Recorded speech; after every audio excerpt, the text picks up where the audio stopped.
Okay, abusuya, lawyer Martin Pebu Ede and Sembi Ababe Tuja Efa the removal of former Chief Justice Torkornoo. Na nensema or the betuja and Efa ne illegal state funds kabi ordinance aboma or the nyoma ne baba contract be or the man. Na we and nensema or the tuja no all say former Chief Justice Sophia Akuffo no oka.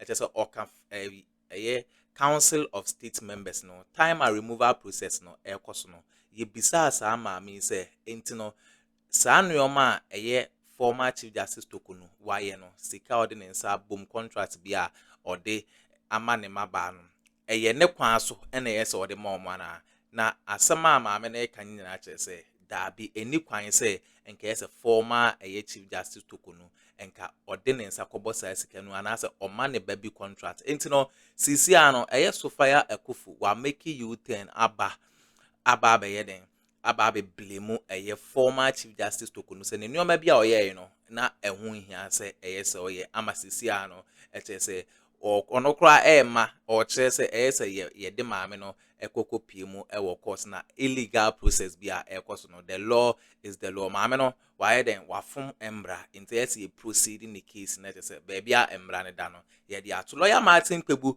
de ho nsem bebre aba betudwa na o che se ye bisa Sophia Akuffo bia o che se maame no nyoma bia oye ne de enkeni kwan se oye enti no wa make you tell me yankona yankonkoti ensema odituja on subscribe like na share ma afofron so ensa into me enkabia ha Ghana politics avenue na lawyer Martin Pebu de ofre Sophia Akuffo ya santoa enti no de ya santoa ene che se oboni din bia o se ya santoa me yankona yankonkoti medamase.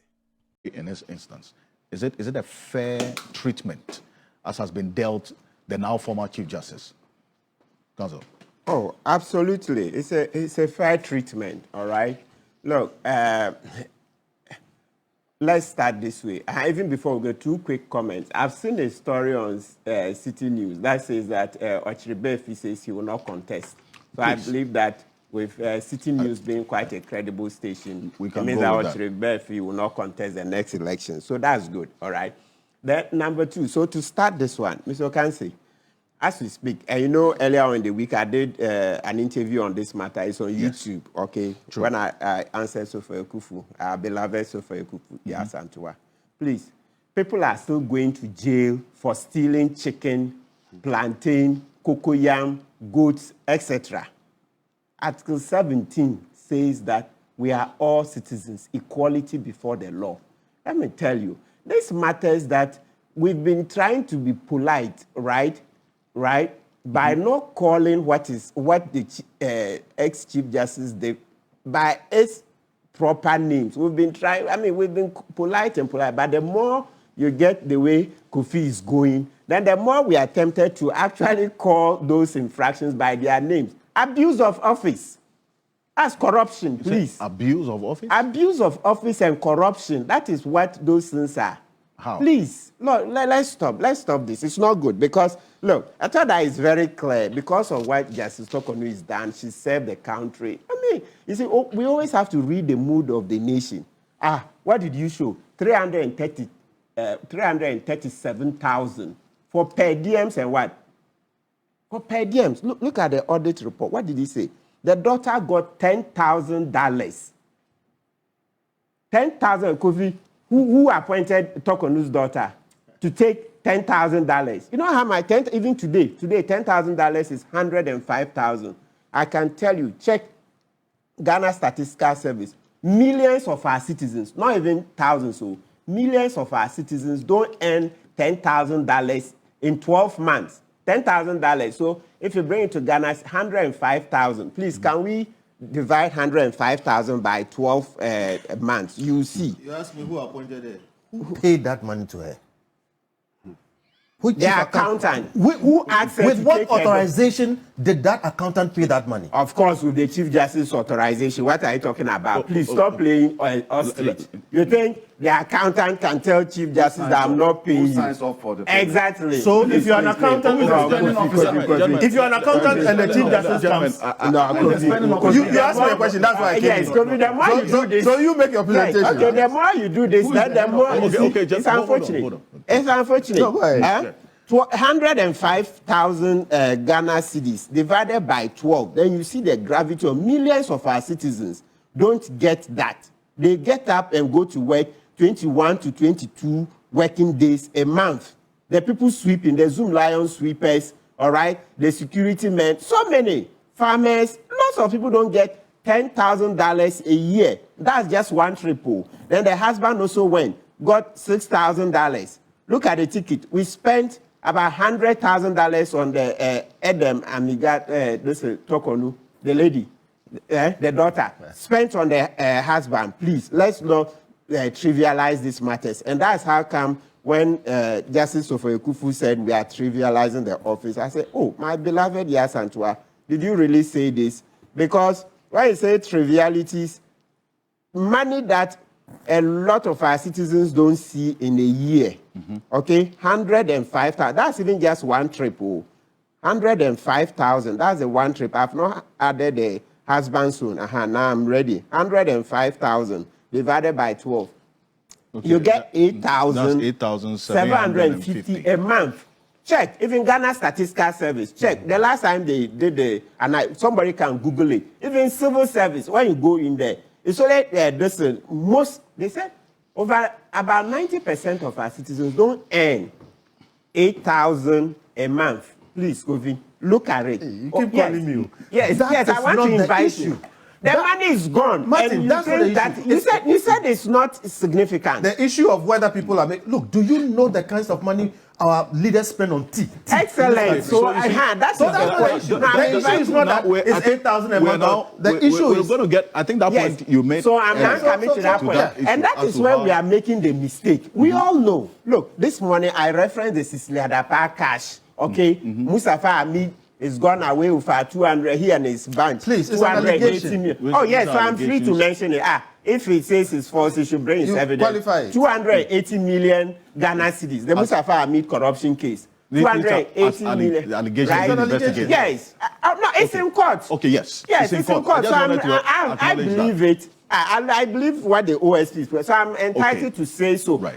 Listen, let's make that distinction. I haven't said he's guilty. I'm saying from the facts, money is gone. As to whether it constitutes a crime or not, that's for the court. But it doesn't stop me. Yeah, Mr. Can say it's fine. It doesn't stop me from saying the money is gone. Cancel, it's not true. The money is gone. I can use Article 286 to say that, Mr. Hamid, why and the Amoa and the rest, why did they take that money? Is that their monthly salary? No. Is that their fuel allowance? Is that their entertainment allowance? It is not. So once that money is gone, I can comment on it. I have not said they are guilty of a crime. So, Kofi, yes, we are all bemoaning it. That, look, yes, it's good because that will make the argument stronger. We all know that, look, when ministers travel, you hear unaccountable interest, etc. So I even mentioned in Tuesday's interview that, so we want us to have a full debate, council. That so when our ministers travel, how much do they take? That thing they call unaccountable interest. How much is it? So we know that politicians are chopping our money. So if the Chief Justice also wants to chop some, use the rules.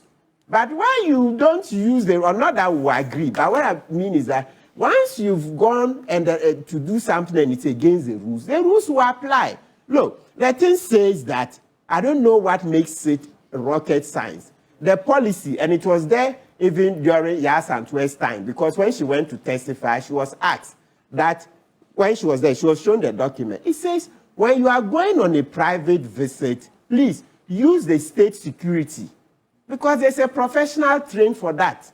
State security, that's very clear.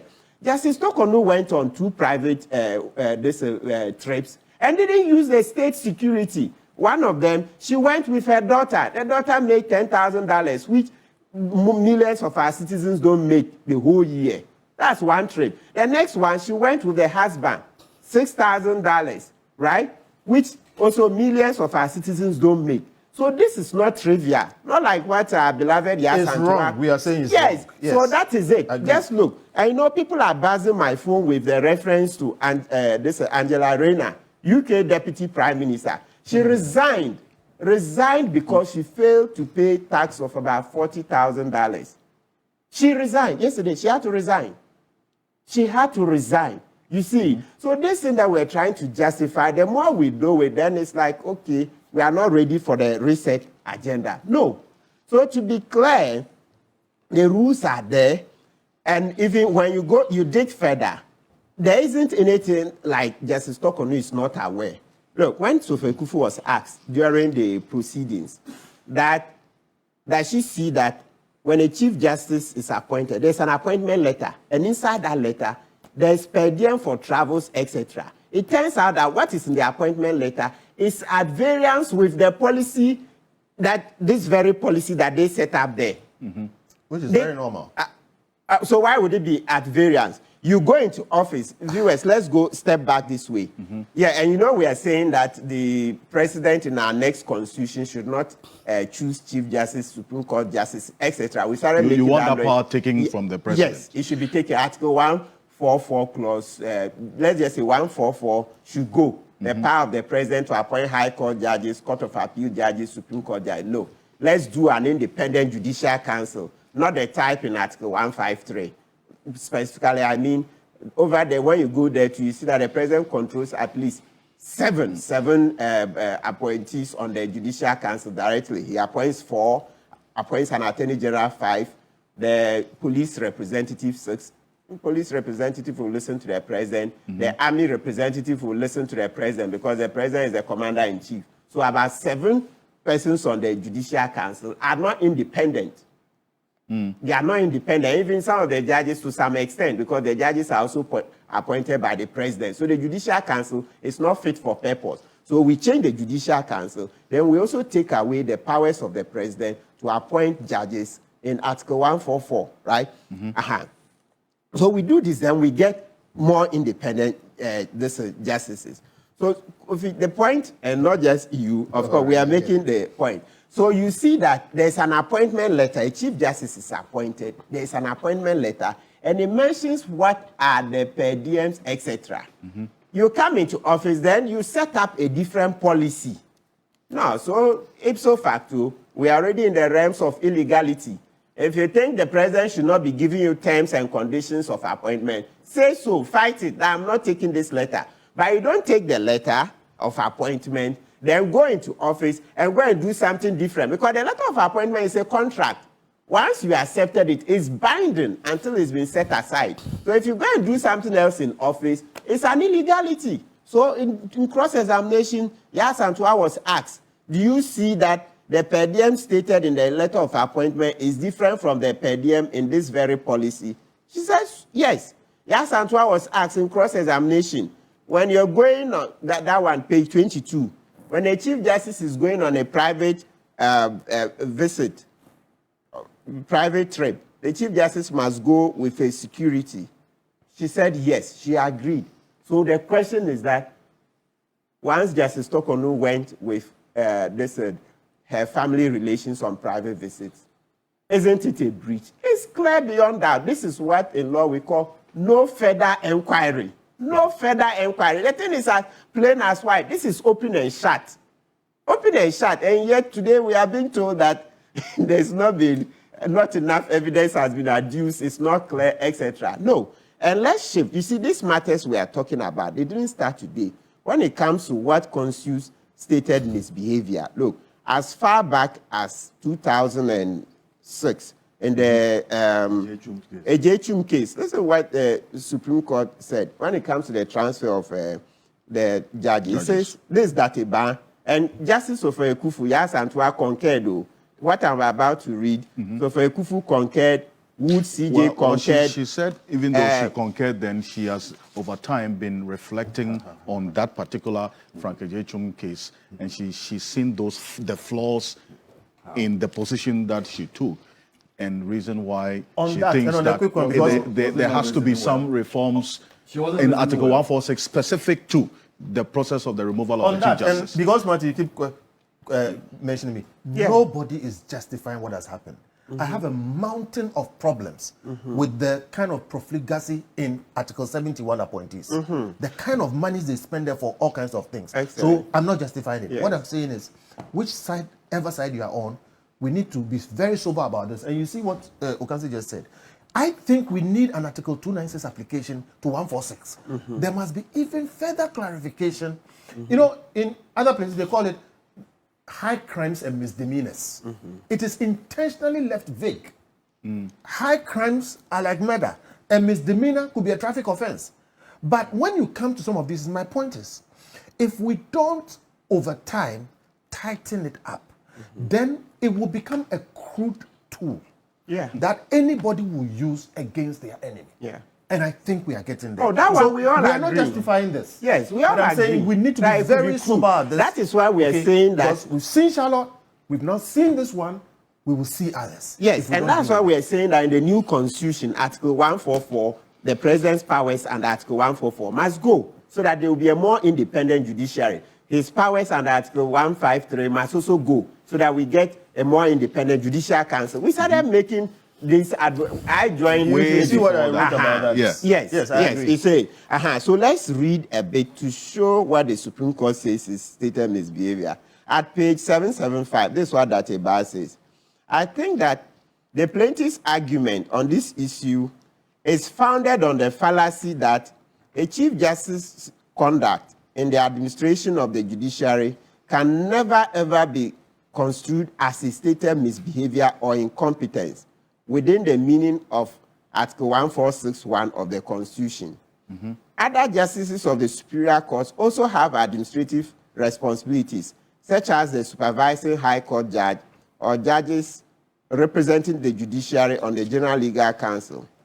I believe that it would be dangerous and not in the public interest to uphold a proposition in relation to all such judges that their administrative acts cannot ever be the substance of a charge of stated misbehavior within the meaning of Article 146.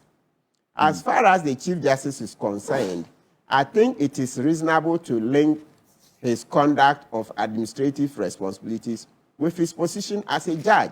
Then let's go on. 776, it says, justices of the Superior Court are required to adhere by certain judicial ethics, which can be infringed by the conduct of a Chief Justice in the performance of his administrative acts. It is therefore unacceptable to exclude a priori all administrative acts of the Chief Justice from scrutiny, as possible evidence of stated misbehavior in his capacity as a justice of the Superior Court. And you go on and on. So they went on and on and on to mention issues of bribe, etc. That if, for instance, it were established that a Chief Justice was taking bribes in exchange for transfer decisions regarding justices of the lower court, would this not be stated misconduct as part of the justice of the Superior Court? And you go on several other pages. So the Supreme Court has been very clear that once the conduct goes against our laws, it qualifies. I also agree that going forward, maybe we can categorize the conduct minor, major. We can do that going forward. But right now, the law is the law. The law is the law. We have not categorized them. The Supreme Court says with different thresholds. Exactly. We can do that going forward. I've written that on Facebook that we should do. If you take like CI 76, the police service regulations, you see they've outlined what is a major offense and what is a minor one. So we can do. But right now, the law is the law. And you see, Justice Torkornoo knew about it. At her vetting, she said, we should take away the powers of the president to be involved in this whole process. But when Justice Torkornoo took office, I didn't see her invite us to any symposium to come and debate this matter. I didn't see her table any constitutional amendment. So, I mean, what can we do? So right now we have to apply the law as it is. We cannot change the, what do you call it, the standard. And you see, but sometimes, let's mention these things. Let's not forget, I'm not being for only this. We also know other documents that have been thrown out in public. The contract with her daughter, the Chief Justice's own office. Her daughter was the one doing decor. How? How can the Chief Justice's daughter do decor? The treatment of that. So again, you see, we have a wider problem. My issue is that when you leave some of these things... A quick intervention, because let's move on. Yes, no. It has to be quick. Yeah, so I'm saying you are just importing other things in. Oh, it's in public, it's been published. Yeah, the but contract to her daughter. I agree. The treatment of that is the issue. No, I'm saying that. Okay? And it's not an isolated matter.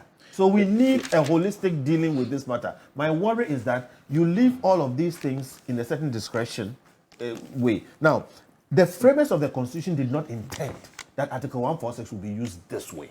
Oh, no, these are very serious. No. These are serious. You are not getting me. You are corruption and abuse. You are not understanding me. This corruption and abuse of office. You need to understand me. Gentlemen, hold on. Okay. Using public office for private gain. That's corruption. Okay, so I want you conclude the point, because the point you're about starting the mental is a substantive one. You are now getting into the intent and the mindset of the framers of the Constitution. We're not sharing their intentions. It's another point that we're going to get into as to whether really that was the intention of the framers of the Constitution, specific to Article 146. You say that the application now is not what was the intention of the framers specific to Article 146. I believe. Why is that? Quickly. Given that the office of the Chief Justice is such a high office, and they are the supervisors of the realm, 146 is there to make sure that a person who definitely by their conduct or whatever does not merit that office will not remain there. But in leaving it the way it's been left, again, you have a situation where so much, the width of the discretion is like that it can be misapplied for a premeditated intention to remove somebody. And then we'll find all the things to put in, including things that auditors also should do. So my view is, I agree with Martin on that we need to tighten this a bit more. And all that I'm saying is that, look, what has been done is done. And it is, Justice Torkornoo said the law is the law. The law as it is now has been followed. But the question is, are we in a race to the bottom? The answer is yes. If we don't fix it, we are not going to do better in future. And anybody will come with any reasons, misdemeanors and whatever it is, and remove a Chief Justice. But if you clearly stated in 1461, it gives the three reasons and the grounds on which a Chief Justice can and should be removed. That was the intent. No, the intent is that you should not have a Chief Justice misconducting themselves at the same in those three instances. Yeah, but that's why we have Article 296. There should be further treatment.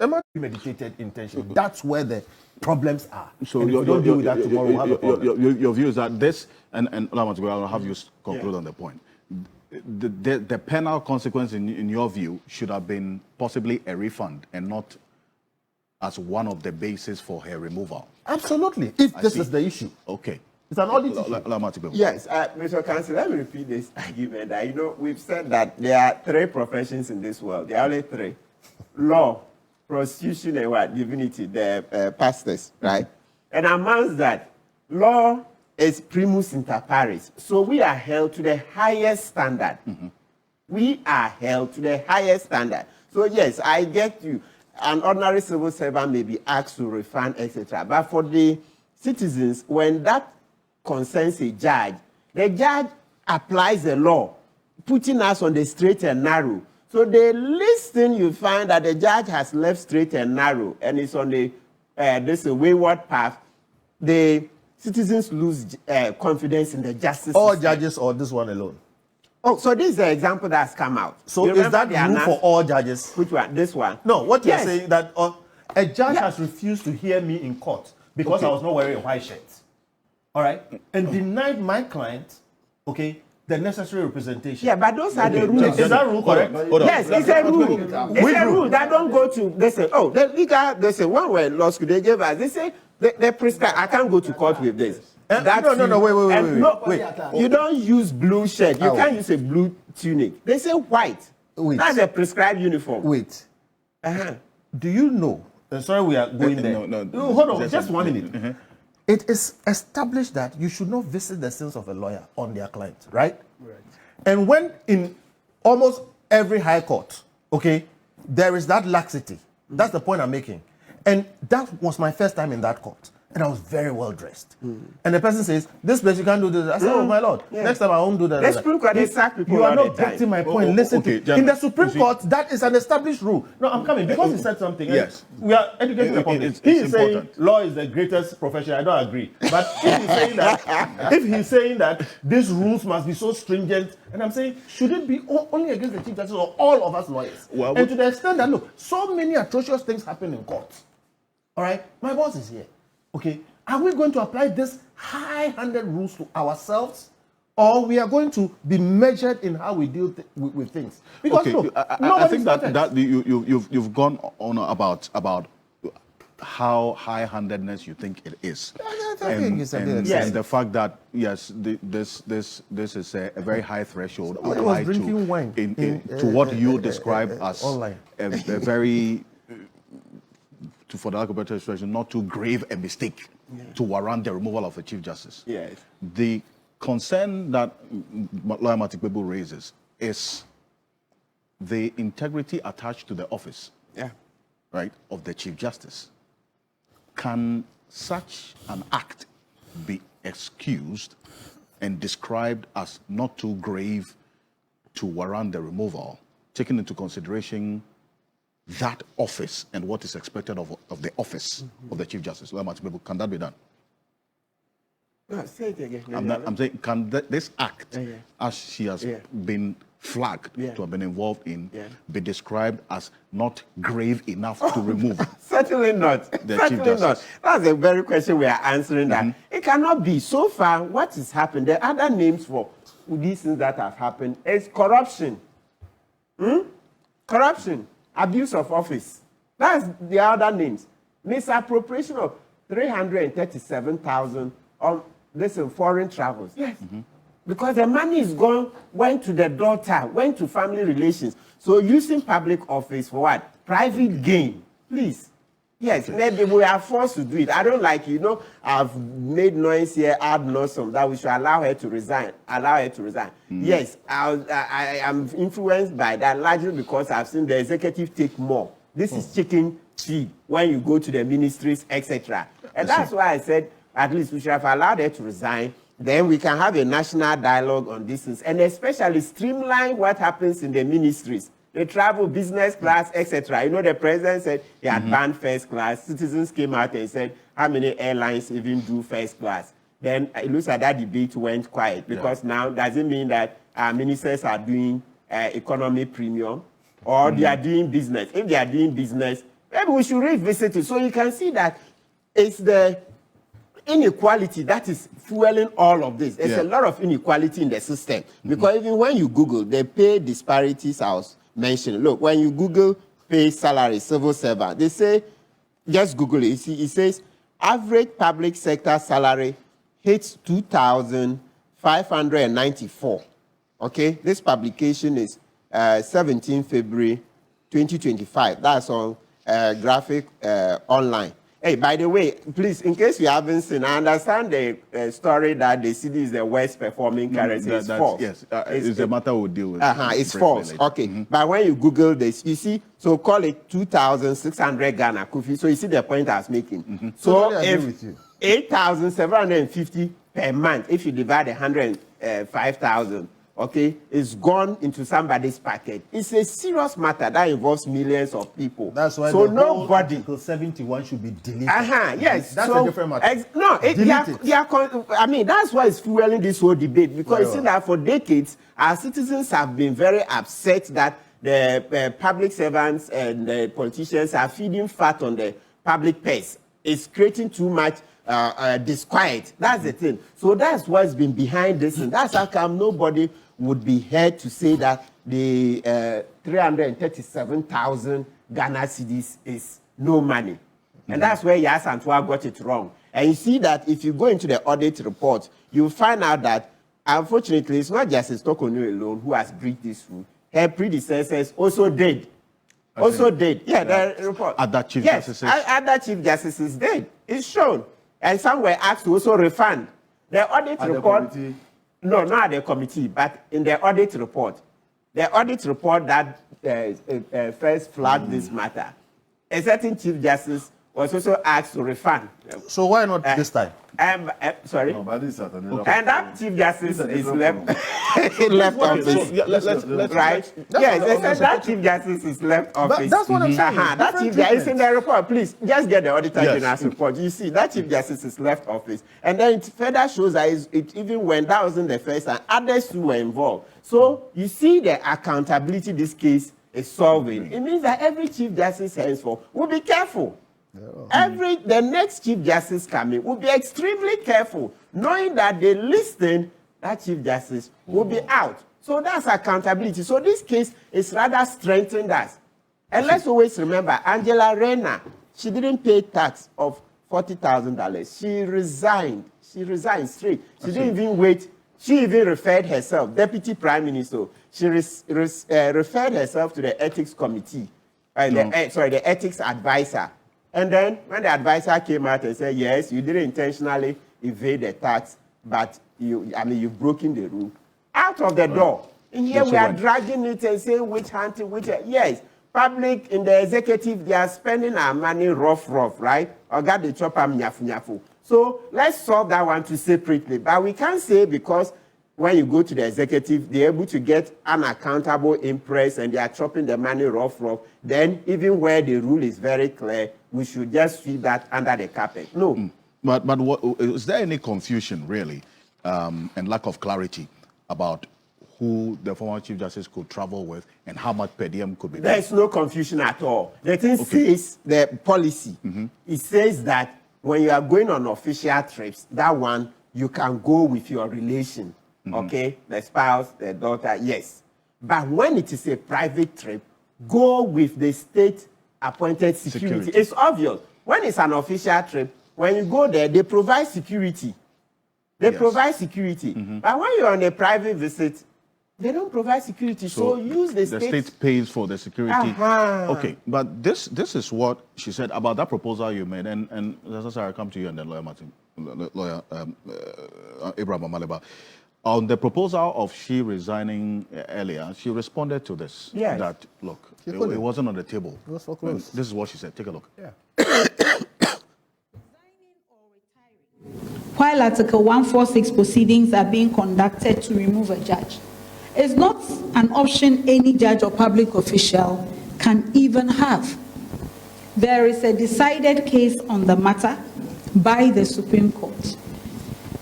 The suit number is J6/02/2019.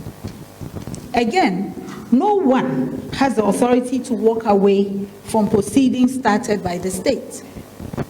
Judgment can be entered against you because you fail to defend yourself. And a judge who resigns or retires would still lose all entitlements that they have worked for because they failed to defend the claims and resigned or retired while the proceedings were still going on. That was a concern, Amachibebo, that if she had taken that option that you proposed, she would have lost all her entitlements. But then again, with this that has happened, she still would face that same consequence of losing her entitlements, correct? Yes. With the removal. Yeah. She will lose all her entitlements. Yes, she's lost. She's lost all her entitlement because of the stated misbehavior. But you see, if she had resigned, what I was saying was that not just resignation, and thank you, Senior Kweku and Asare is here. We hold the same opinion. If we had allowed the resignation, what I was saying was that, you see, elderly statesmen could have come together and prevailed on President Mahama to say, look, let's accept a resignation because she's worked hard. And we all know that, yes, this money is chicken change compared to what the executive do to us. We're here when Akuffo was flying in the sky, bathing in the sky, Sewa, Bruni, etc. Right? Ministers, look at Cecilia Dapa's money. Yes, so when you analyze it from the rot in the public sector, this is certainly chicken change. That's how come I kept saying, no, let her resign. but she didn't ask for it publicly, for people to step in, right? Yeah, she didn't work hard at it. But as for the committee case, it was clear that she was going to lose because there was nothing she could do to win a case. The thing says when you're going on a private visit, go with the state security. Simple question. When she went to Tanzania, did the policeman go with her? No. This one, what further evidence? Okay. What further? I need to. I'm going to. Let me just. It's important to say it wasn't open to her. No. Yeah. Oh, it could have been done. It could have been done. Okay. If we had all against the law. Hold on. Oh, it could have been done. That's right. I so you see, it could have been done. The point is clear about what Kofi Bento takes a path that he's not justified. Okay, abusua we ne ensema ekoso ewo political highway so lawyer Martin Pebu na yeten nkase odesa ensemu yi etudwa ede amaye beda masesa mo jepene kokoti sa ensemu yi ede emai aha Ghana Politics Avenue so medamase